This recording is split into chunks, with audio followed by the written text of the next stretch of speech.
Say your name.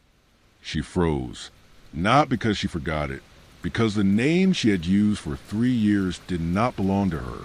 In all 7 territories, everyone knew one thing about King Dorian Blackthorne. He could forgive betrayal, rebellion, even bloodshed, but he never forgave liars. And tonight, he was staring directly at one. Seraphina Vale had spent so many years living under a borrowed name that sometimes she almost forgot she had another one. Almost. But names like Lyra Ashbourne did not disappear. They haunted.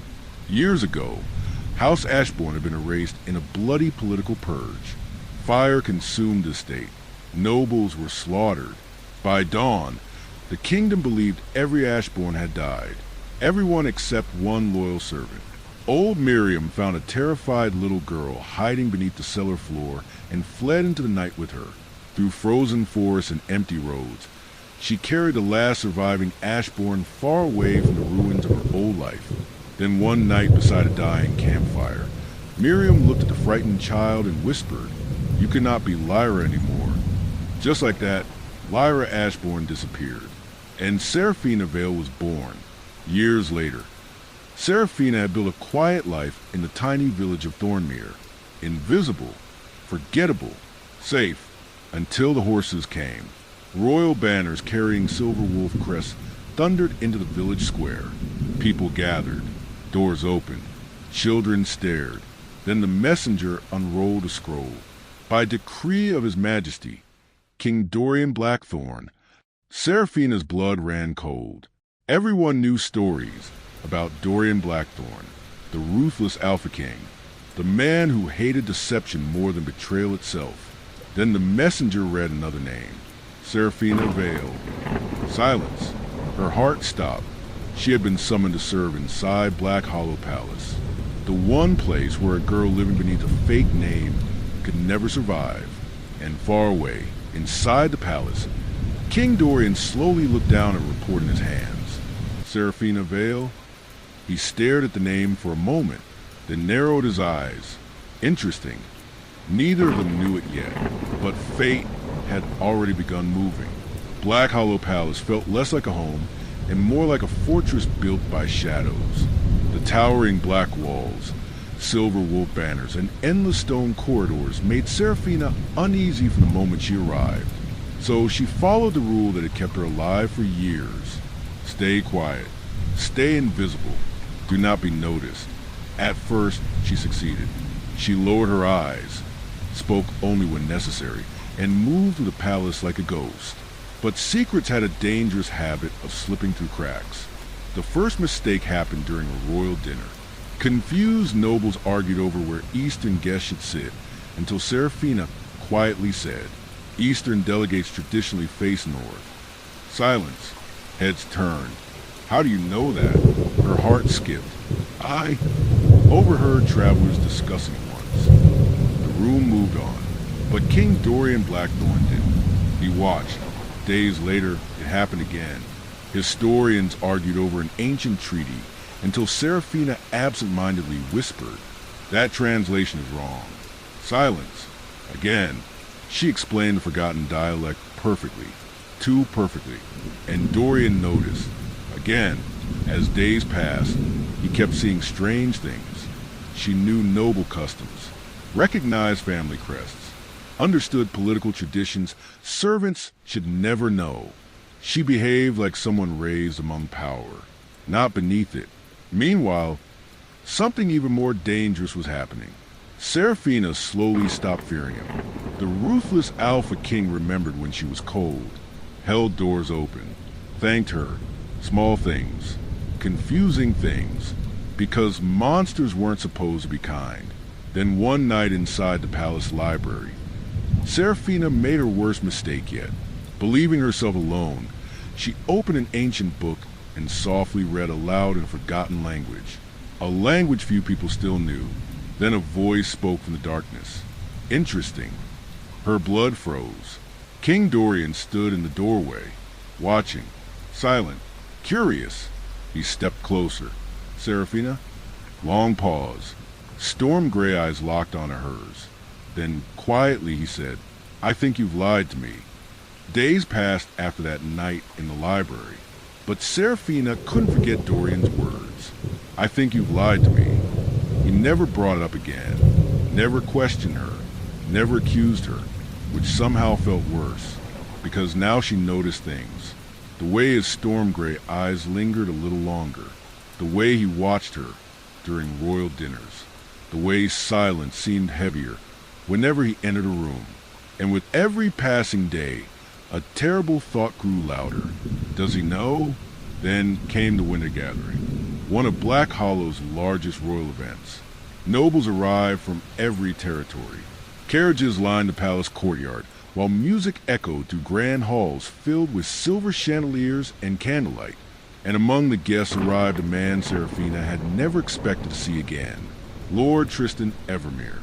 The moment she saw him, her blood turned cold. No. Years ago, Tristan had served House Ashbourne. He had walked those halls. He had known her family, known her before she became Seraphina. She lowered her head immediately and turned away. Walk. Keep walking. Don't look back. Don't run. But then, silence. A strange silence. She felt it before she heard it. Slowly she looked up. Tristan stood frozen across the hall, completely still. His face had gone pale. His eyes widened, not with confusion, recognition. Fear crashed through Seraphina's chest. "Please don't." Then barely above a whisper, "Lyra." Everything stopped. The music, the laughter, the air in her lungs. For one horrifying second, she forgot how to breathe.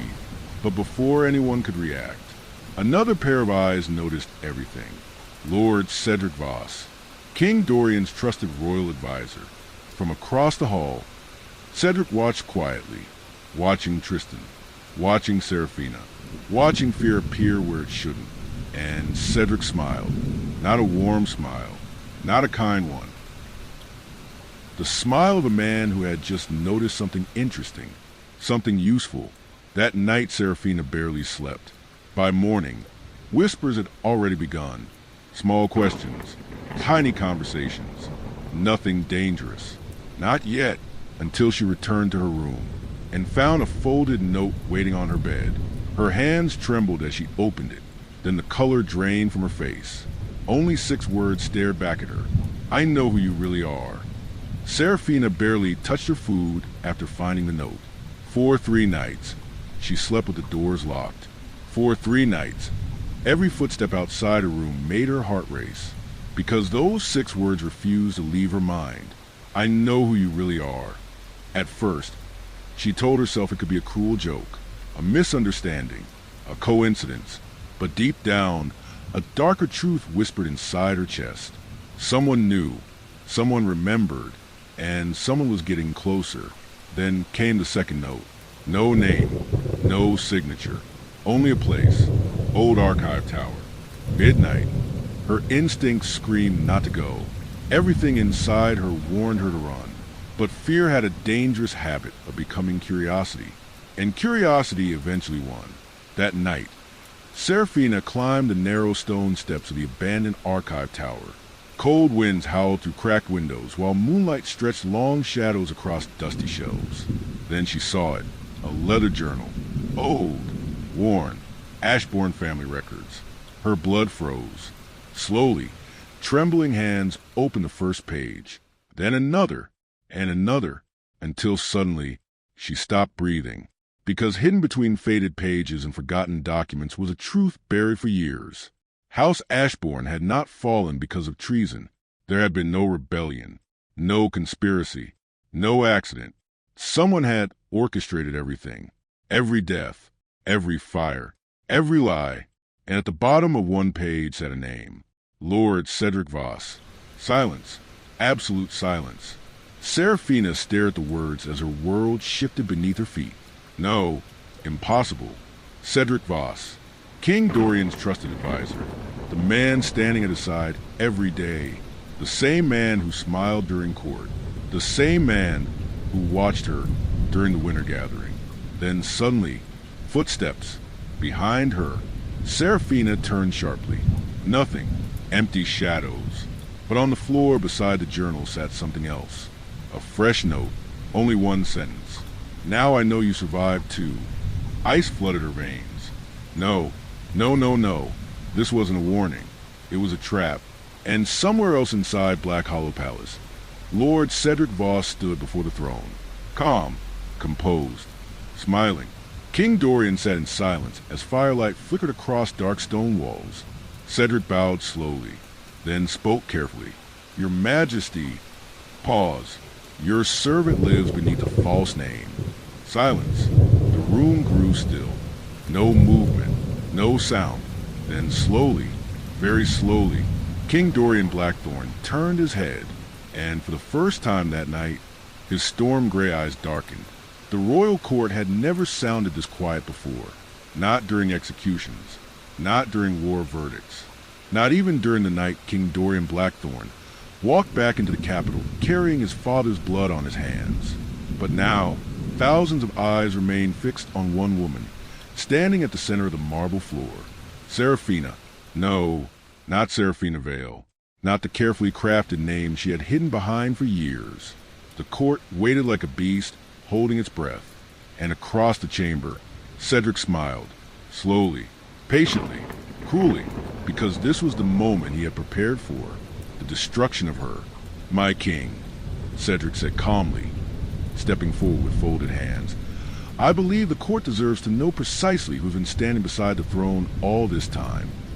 Murmurs spread instantly. Dorian remained seated, still, unreadable. His black uniform looked almost carved into him beneath the silver torchlight. One hand rested against the arm of the throne. The other remained clenched. Silent, dangerously silent. Cedric continued. She is not Seraphina Vale. The room stiffened. A few nobles exchanged confused looks. Others already sensed blood in the air. Cedric lifted several aged documents into the light.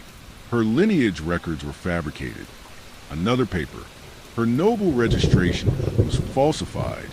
Another. Even her identity seal was forged. Gasps exploded across the chamber. The sound rolled through the court like thunder. No one moved. No one dared.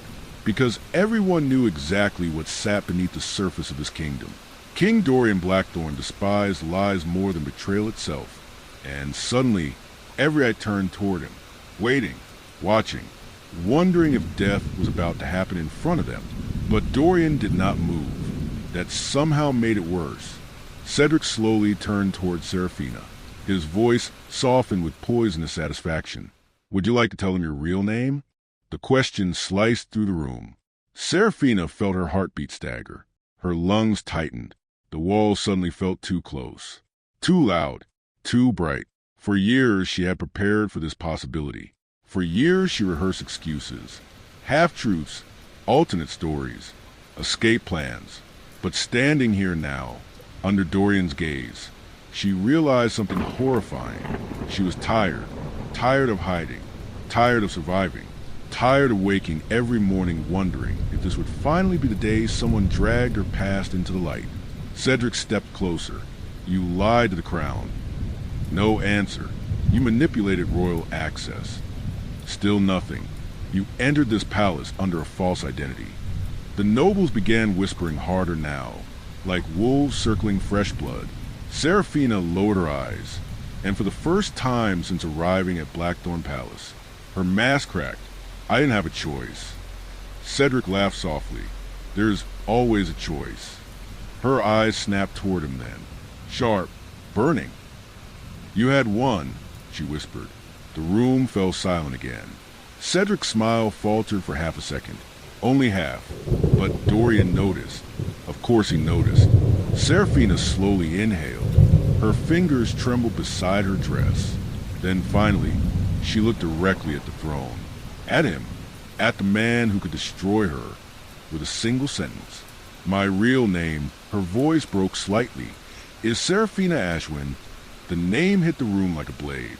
Several older nobles immediately stiffened. Someone near the back whispered, No! Another step backward. The Ashbourne bloodline survived? Cedric quickly interrupted before the panic could spread. Yes, he said coldly. The daughter of traitors. That word landed hard. Traitors.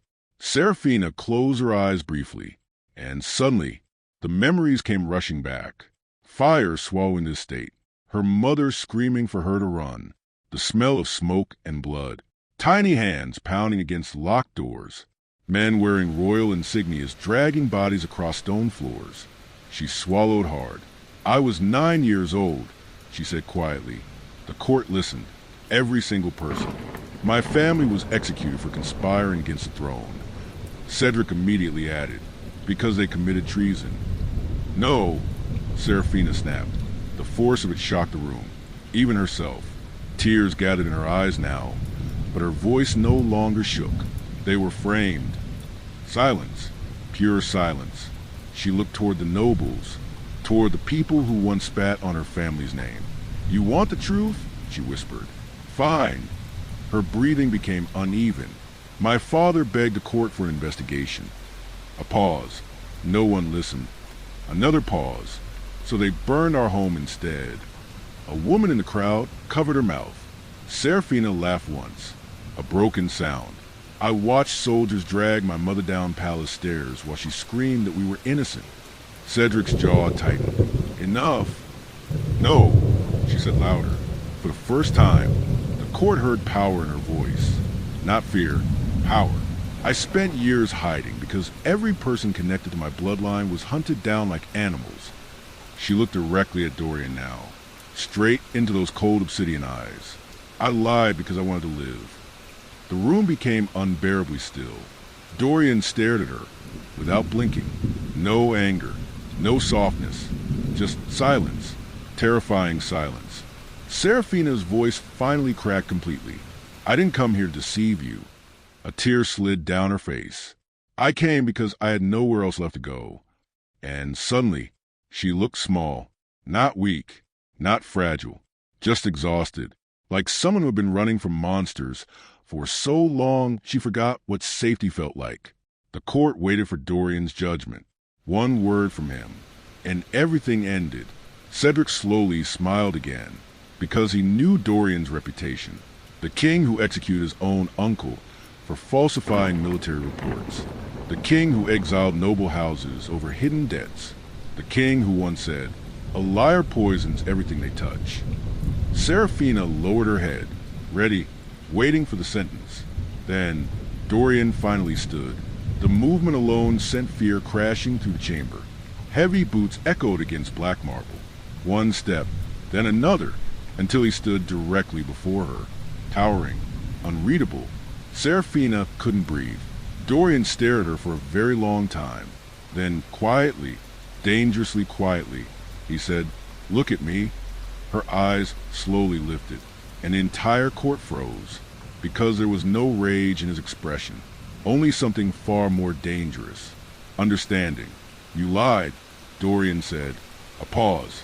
"But monsters left you no choice." Shock detonated across the court. Gas erupted everywhere. Several nobles outright stood from their seats. Cedric turned pale. "No." Dorian's eyes shifted toward him instantly, and Cedric made the mistake of speaking too quickly. "My king." She manipulated the throne. She infiltrated the palace under a false identity, while hiding ties to the Ashwin investigation. Dorian's gaze sharpened. "The investigation?" Cedric stopped. Too late. The room went still again. Dorian took one slow step toward him. "What investigation?" Cedric's face lost color. "I meant the original charges." But now the king was watching him carefully. Too carefully, like a predator finally smelling blood. Dorian's voice dropped lower. "You just referenced sealed records." A pulse of panic crossed Cedric's face. And the court noticed. Every noble noticed. Dorian moved closer. "How did you gain access to classified executions from 20 years ago?" Cedric stepped backward. "My king, You weren't even part of the royal council then." Another step. Cedric hit the edge of the council table. The room felt electric now. Dangerous. Because suddenly, the story was changing. Seraphina slowly realized what was happening. Cedric wasn't exposing her. He was trying to silence her. Dorian's eyes darkened.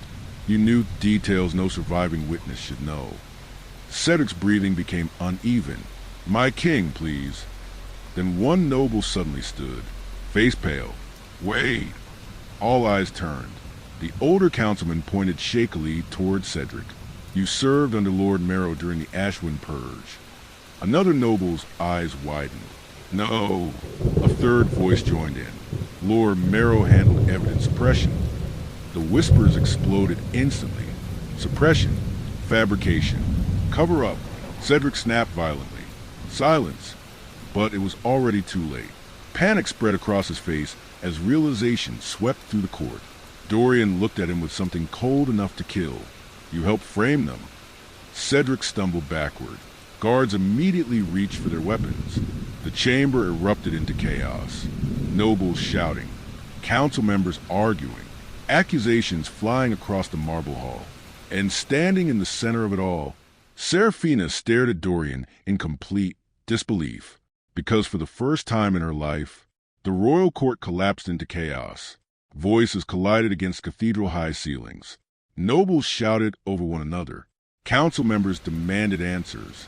Guards rushed forward with steel drawn halfway from their scabbards. And in the center of it all, Cedric finally looked afraid. Not nervous, not cornered, afraid, because the illusion was breaking too fast for him to control.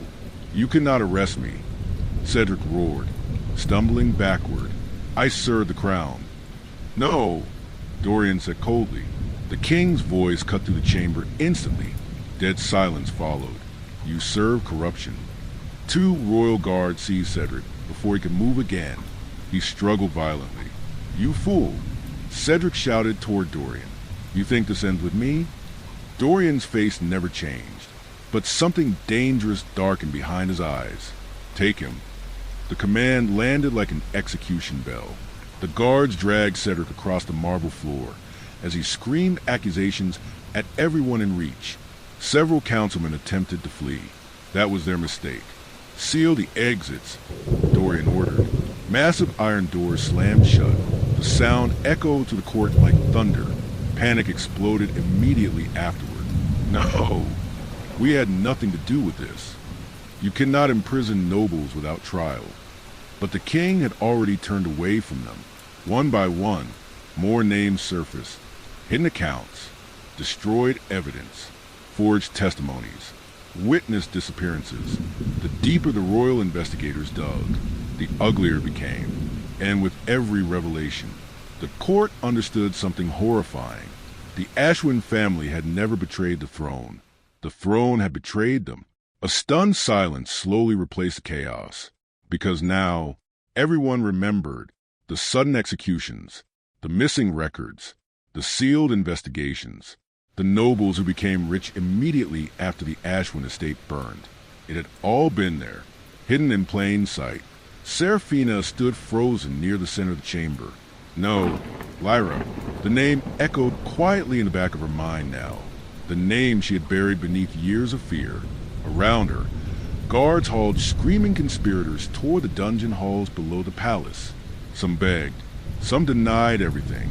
Some tried, naming allies in exchange for mercy.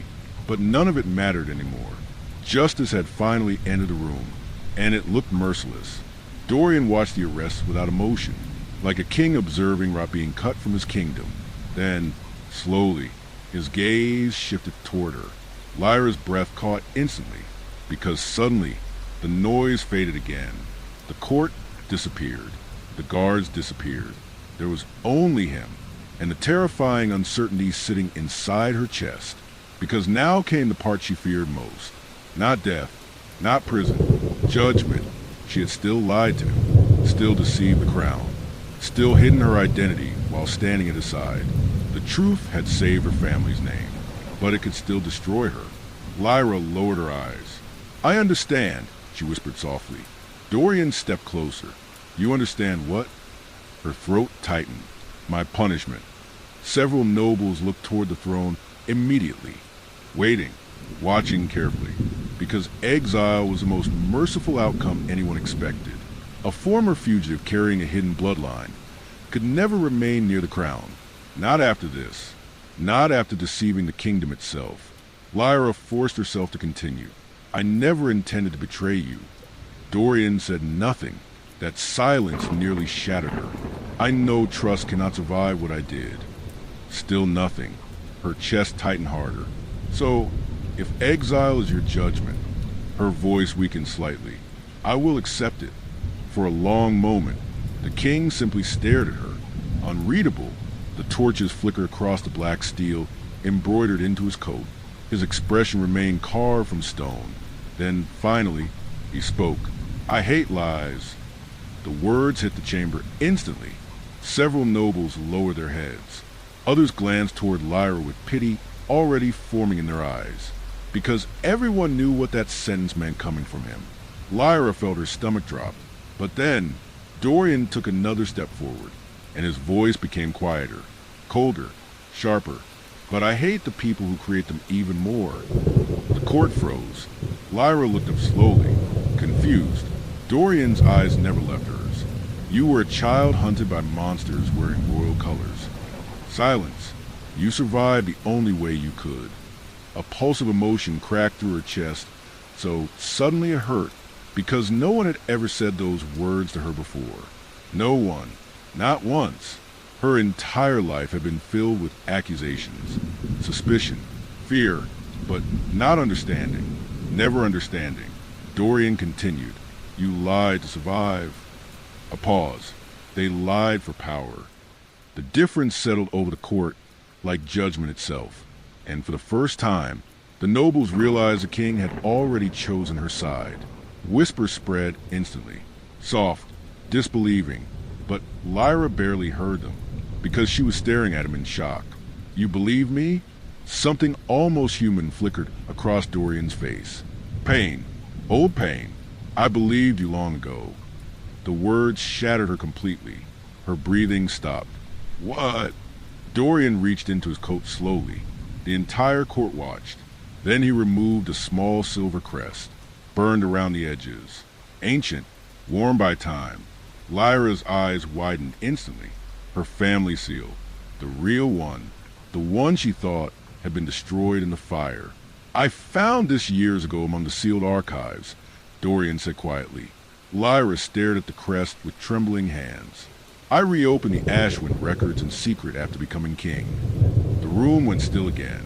Even the guards stopped moving, because suddenly everyone understood. Dorian had known. All this time, I discovered testimonies that had been erased. Another pause. Witnesses had disappeared. His jaw tightened slightly. An evidence someone worked very hard to bury. Lyra could barely breathe now. Then why didn't you confront me? Dorian held her gaze, because this answer mattered. More than the others. More than the court. More than the kingdom itself. I wanted you to tell me willingly. The words landed softly, but they destroyed every wall she had left. You feared everyone would use your truth against you. His voice lowered further. So, I waited for the day you stopped fearing me. Tears filled her eyes instantly. Not from pain this time. Something else. Something far more dangerous. Relief.